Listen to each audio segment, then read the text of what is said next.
This is It's Gonna Be Okay with Dr. Roseanne, and we are talking about ADHD and dyslexia. So, full disclosure, I'm a mom of a dyslexic. I married into a dyslexic family of genius engineers. Um, but for 22 years, I actually specialized in the neuropsych assessment of dyslexics. Little did I know that I would have my own too, and there's many gifts. But today we're going to dive in. We're going to talk about ADHD versus dyslexia because, as I said, it is often diagnosed together, right? And sometimes they are both there. But given that I'm able to do brain scans, I'm able to tell you pretty clearly a lot of times it's not ADHD, it is true dyslexia. And we're going to talk about what happens, why do they co occur, what goes on in the dyslexic brain that makes attention so hard. Because I've been able to not just do brain scans, but do that neuropsych testing. And I'm a mom of a dyslexic. So I have an insight in a different way. And so few people who do testing specialize in dyslexia because it's very complex. And reading is the most complex task we will ever learn in our lives. It's as hard as learning rocket science. And it really takes all those 12 years, 13 years of education to really master reading it. And there's so many neuropsych processes involved in it. I could geek out with you on it. But let's talk about why they co-occur, what happens, what's the dyslexic brain.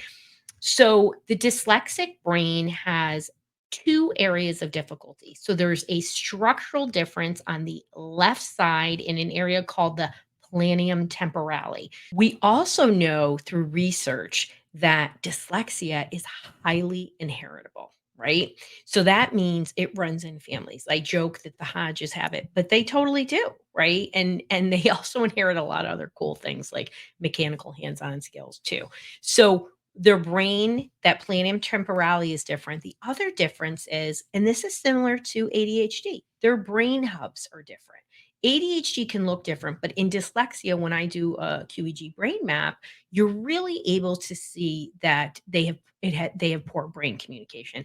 Poor brain communication doesn't mean lower intelligence. Here's something that is a real overlap between ADHD and dyslexia is they tend to have higher IQs than average. So they tend to have an IQ of 115 or above, and the majority of people in America or the US population have an IQ in the average range, which is between 90 and 109, 110.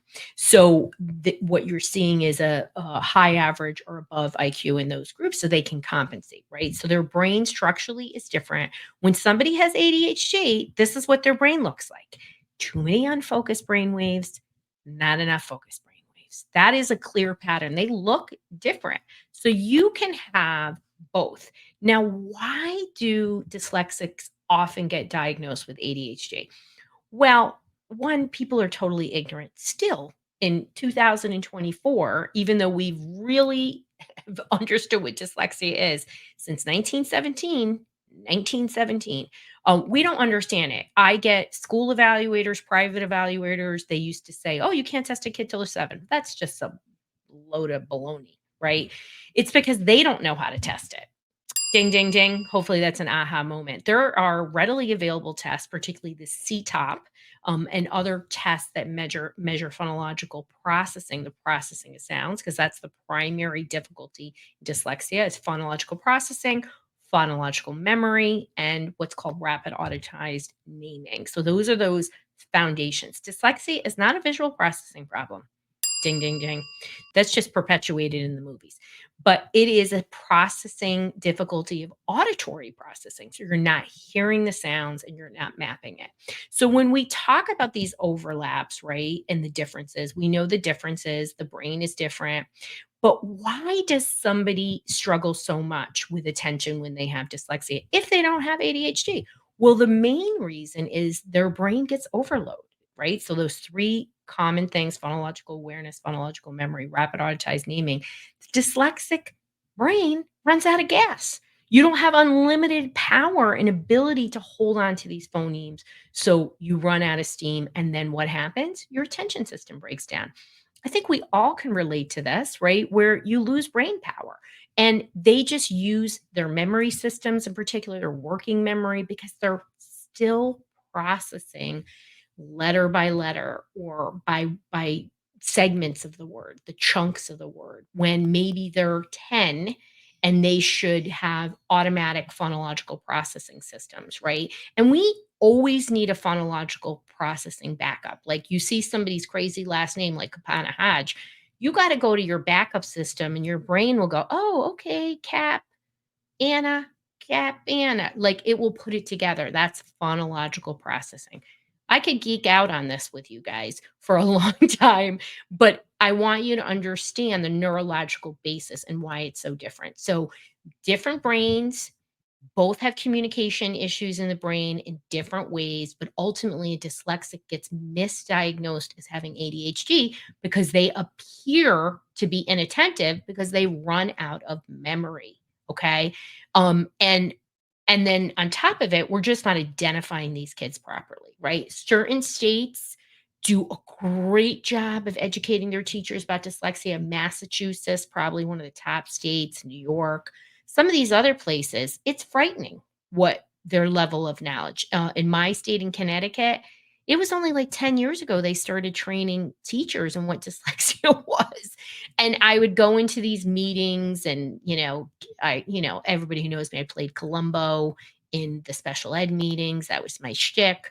And I would make the teachers think they came up with the idea. I'd ask the questions. They just don't understand what it is. And it's a frustrating process because the reality is when it comes to dyslexia and ADHD, they can coexist. And you are struggling even more with dyslexia when you have an attention problem, right? The first component of memory is what? Attention. So if we are now struggling with phonological processing, it's so hard, and then your attention and memory breakdown, the learning is really gonna be very different. So, how do we diagnose? How do we assess? I could do a whole podcast just on that. But, I love to do QEEG brain maps. I think they're the shizzle, and they just get right down to it. We're able to really get to what it is. If you're interested in working one-on-one or you're looking for just a brain map consult with me, you can go to drroseanne.com/help to do that. But how do we assess? So, first of all, the number one problem when I was the private evaluator and, basically in the end of my evaluation career, don't call me. I'm not going to evaluate your kid.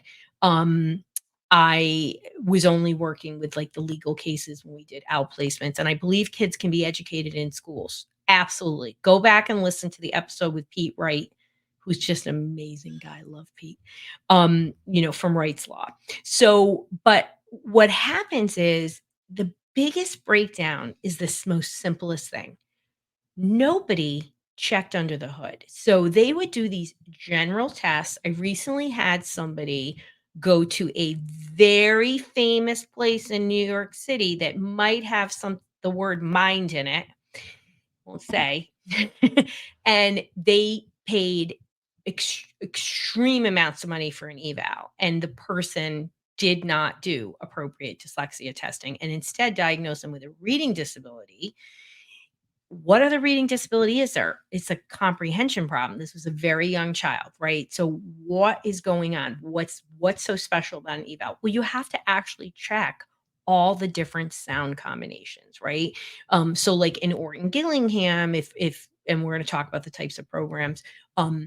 Orton Gillingham is the gold standard in reading remediation for dyslexics. And there are wonderful programs, including Wilson and Linda Bell, that came out. And it's a very structured, multi-sensory reading program because dyslexics are really smart. You just need to get it in their language, and they need a kinesthetic piece. It is an unlocker, and I can say that as a mother, okay? But also having worked with so many dyslexics and watching them read, just really, truly, I've only known 4 kids not be able to read with proper instruction, and very sadly, all 4 of them, had very serious brain damage issues resulting from loss of oxygen. They did learn to read, they just didn't get up to the reading level they should have.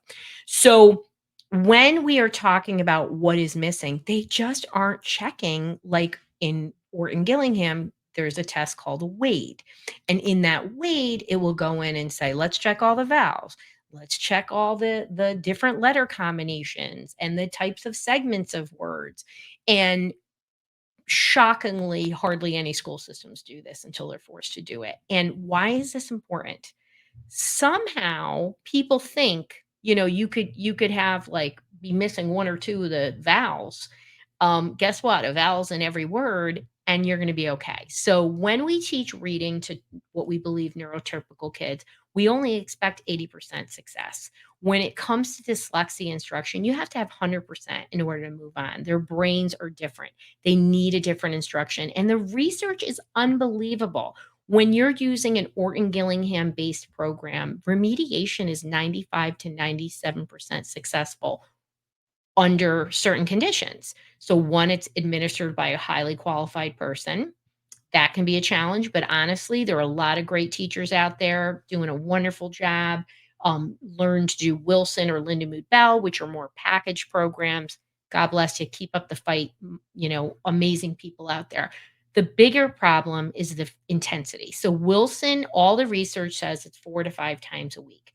For you to get 4 to 5 times a week for your kid, which is what their brain needs, and the research says they need, you're going to have to do a little fighting. So you can do it, and it's really critical for their lifelong success.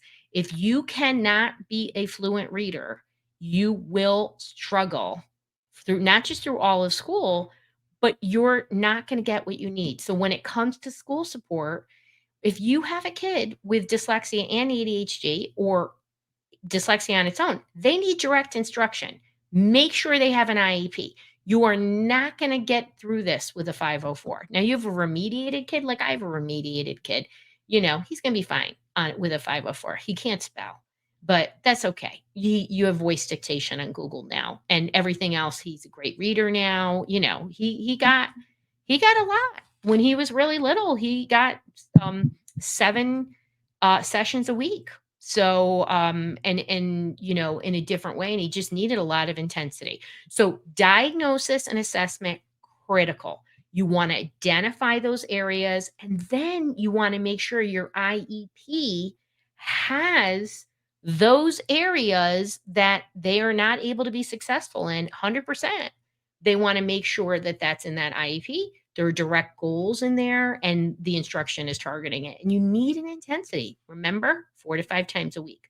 So when it comes to managing dyslexia and ADHD, of course, you want to talk about brain health. You want to talk about things like neurofeedback. A lot of my dyslexics use neurofeedback and PEMF. You want to talk about magnesium to really power up their brain, good diet, um, really, really creating a platform for learning. And if possible, you want to integrate as many things in your family as possible because these things help us all, right? And when it comes to dyslexia, you need direct remediation. This is not going to go away. It's on its own. And I have lots of great blogs. I have lots of great information. They'll be in the show notes. And you want to make sure that you're really getting in there early and know that schools will push back depending on where you live, because they might not have the knowledge to understand it. And if you had an evaluation of your child and you feel that it wasn't accurate, you are entitled to an independent evaluation. The school district can push back, but you are entitled. And when it comes to ADHD, again, you need that brain support. We need to regulate. I love neurofeedback. It's amazing. Now, if you're looking for natural solutions for learning, processing, I've created this amazing parent kit. You can go to drroseanne.com/ADHD kit. It would be the right kit whether your kid just had dyslexia or they've got dyslexia and ADHD or just ADHD. You want to make sure you're getting the right help, and always take our solution matcher because it's going to match you to the right solution where you're at. We have lots of things from one to one to the parent kits and books and different things. And it's really helpful to have that information. So, as one parent of a dyslexic to another, make sure you're getting that right reading instruction. I'm so glad I did this. This was really requested by people. They wanted more information. And wherever you're listening or following me, please give me follow up questions and comments because dyslexia is highly able to be remediated. And it's so important for our kids to get that instruction so that they can love themselves.